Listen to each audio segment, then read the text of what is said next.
sign that too. It's already on there. Oh, I wrote take all it your for everyone, names. so. okay.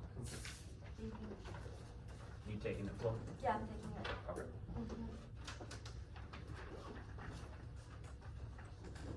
Where are those pucks? The TV pucks. I'm not sure this would have it.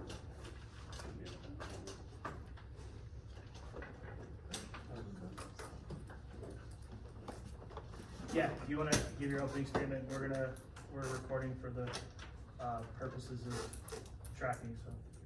Let me get my statement here.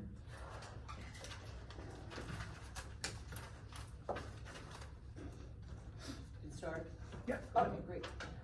The recording is not the property of the county, and the county makes no representation about the accuracy of the recording and is not responsible for its content.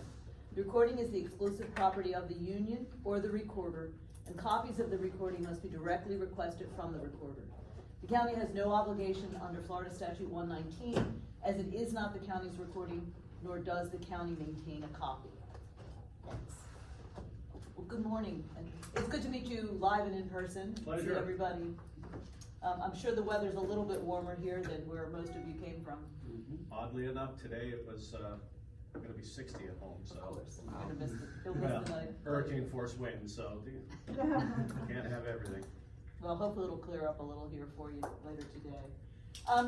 I thank you for your proposals, thanks for following up with us, and we'll have a response for you, but an issue has arisen that we wanted to talk to you about this morning, and it has to do with an article that we already TA'd, and that is Article 8 and 26. If you recall, we merged those two documents together, those two articles. And we TA'd them a little while ago, but it has to do with actually drafting of people to fill in.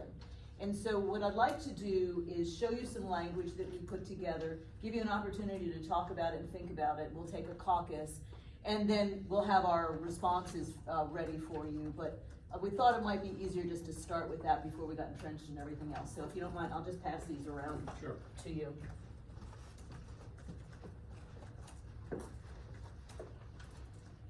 These are color copies for you, and if you need extra ones, we have some black and white ones as Okay. well. Here, we can share this copy. Do you need another copy? I have a black and white. No, it's okay. Oh, we got enough. You got enough? This Okay. is back here, so you have to read over too. You got it.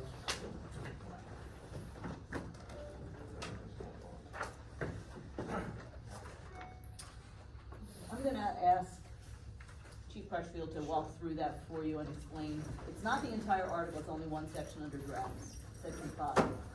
Yeah, so we left all the original language that we'd already tentatively agreed to the same, except for section 5, so you can fast forward to section 5 where it says mandatory draft.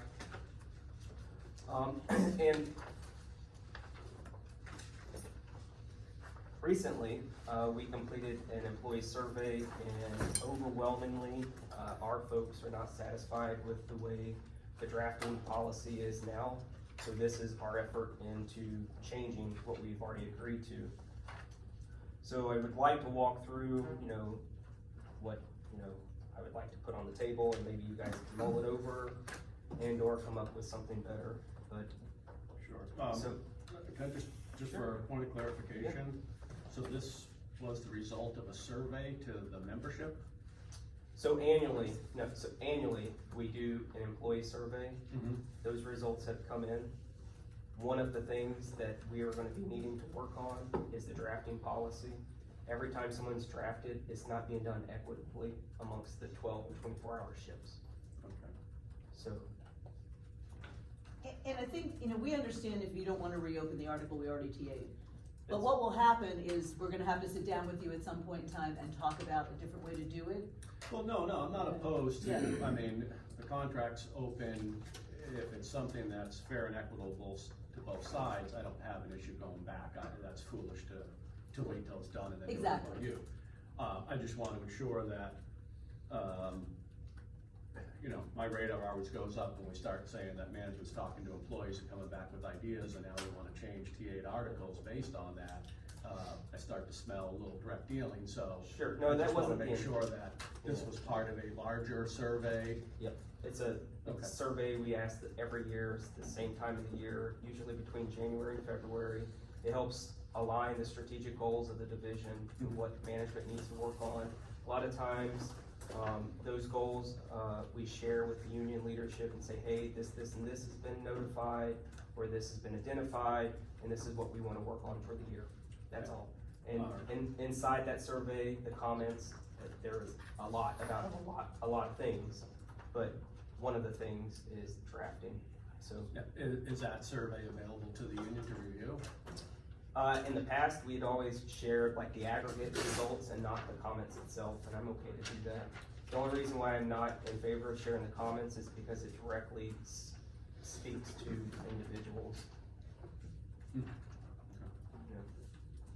Was it in the comments that this was brought up, or was it? There was only one comment section, so yes, it was in the comments. So, it would be hard for me to say, okay, well, the entire department said this, but we can't actually like see, cause I can be honest with you, I haven't had anybody here come to me and say, hey, this isn't working right. Okay, and it's okay, you guys don't have to, I mean, I was just offering something to you all. Which is fine, and I don't mind reviewing it, I just would like to see the data to back it up. I mean, that's kinda how we operate, right? Is data. Would you like me to continue to walk through it? Yeah, go ahead. So, section 5, the intent of, or what we're asking for you guys to consider is, mandatory unscheduled work, and it's an on-call status. So, the county would compensate you for being on call.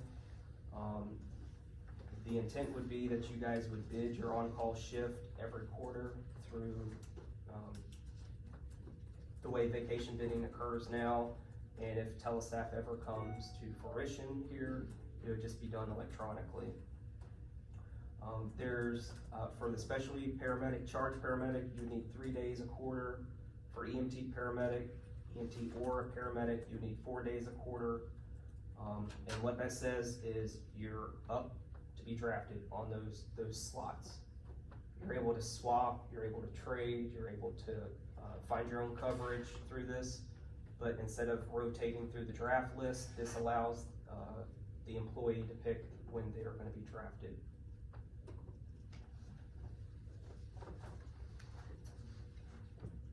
It's basically an on-call status. It's an on-call status that gives a little bit more freedom to the employee.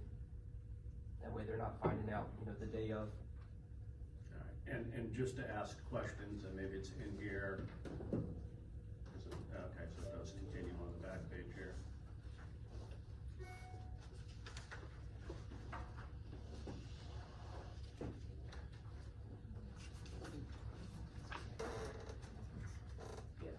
So, yeah.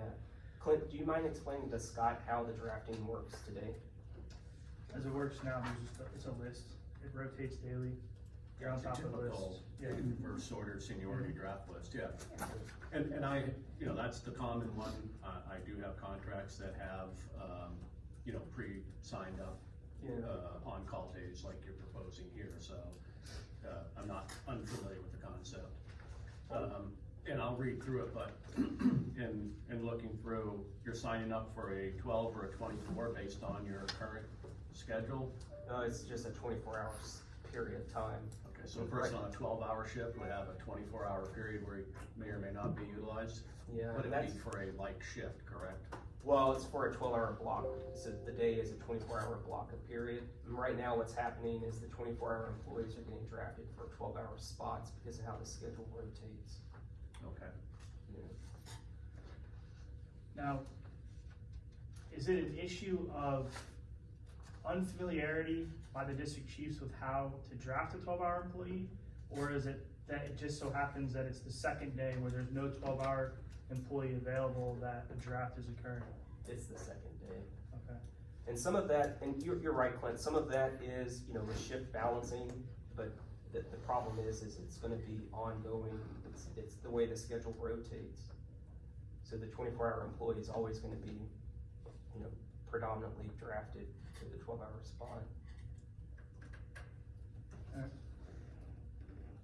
Like I said, I'm open to you guys, if you have better language, I'm in support of that. If you wanna keep it the way it is, I mean, it really is for our employees to try to make it as fair as possible. So they're committing to either a 3 or 4 24-hour period each quarter. Yes, sir. I'm just trying to scope down, what's the compensation for that? So the personnel policy, I need to double check, but I think it's like $8 for an on-call status.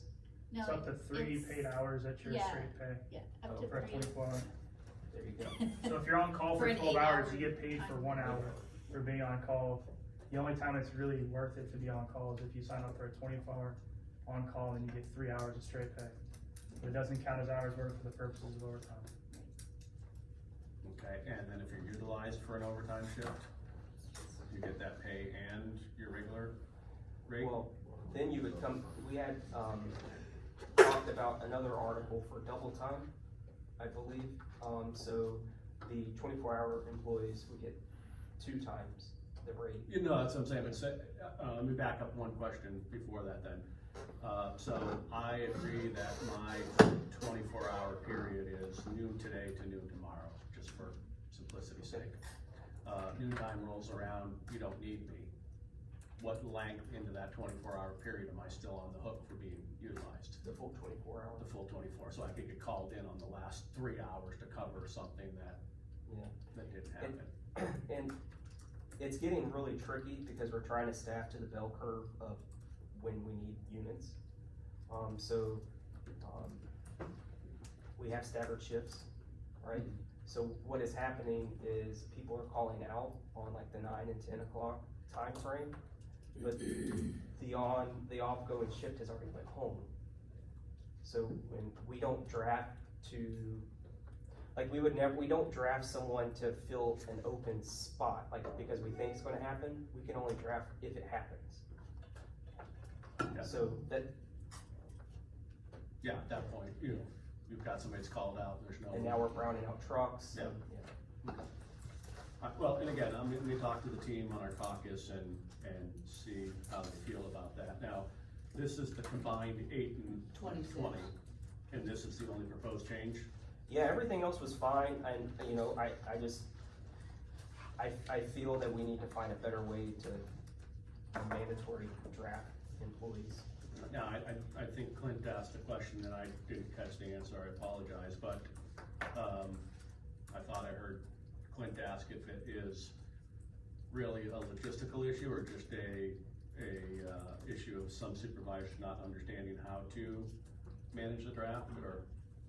No, it's both, honestly, if I were being completely transparent. You know, we have a lot of new supervisors, but the logistics of the way the 12-hour shift rotates, they're not eligible to be drafted. Okay.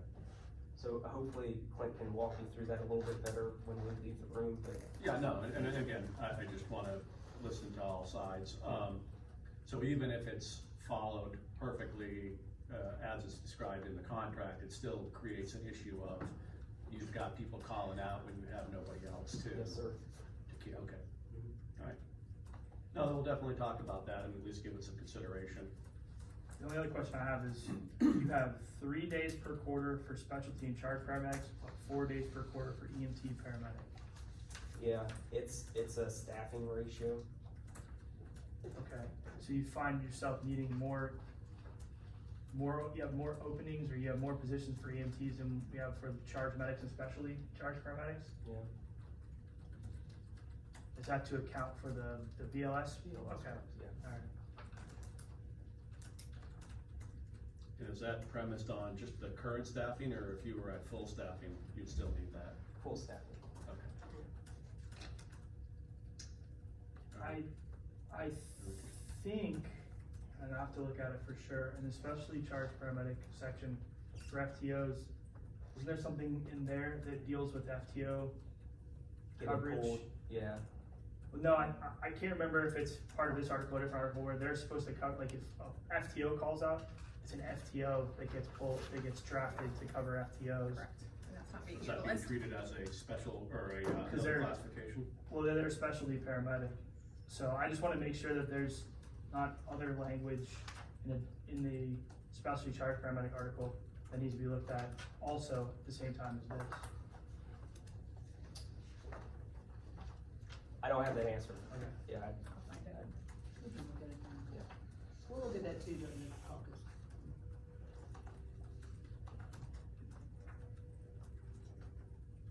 What, do you have any questions? No? Do you want us to caucus about this now, or? Yeah, why don't we give you some time, and we'll look for that other language and see if it's elsewhere, and we can even email you a Word version of it, so. Okay. Play Yeah, I appreciate that. Yeah, we'll do it. Thanks. And we're just right, like where we are. Okay. Yeah, Jake's conference room.